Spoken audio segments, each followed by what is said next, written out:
So you guys know I have been tracking Senate Bill 482 pretty closely, like most members of the news media, because it could change the way that we request things like mugshots and body-worn camera footage. Well, during one of the other House committee hearings that took place this morning, something else caught my attention. These bills completely gut the public's access to recordings of police activity.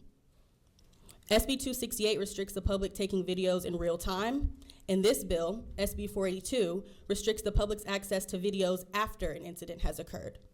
By allowing these bills to move forward, this legislature is limiting government transparency and accountability from all sides and stripping people of their First Amendment rights.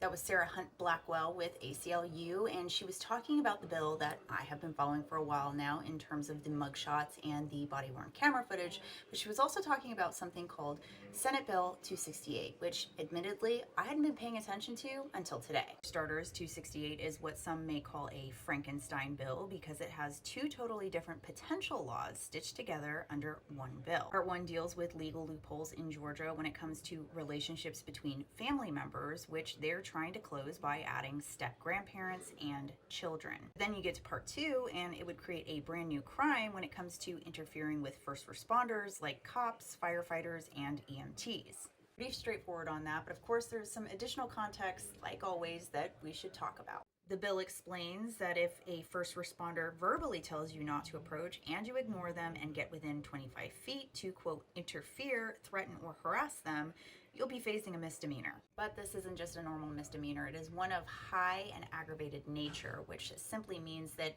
it is on the higher end and you could face up to 12 months in jail or a $5,000 fine. And again, Senate Bill 268 hasn't passed into law, but it does raise some valid and pretty serious questions. What if there's a situation where you're an innocent bystander and you're taking videos and you're within that 25-foot parameter? Could you be charged with something like this if it went into effect? Again, I hadn't been paying attention to this one specifically until today, but curious to know, what are your thoughts?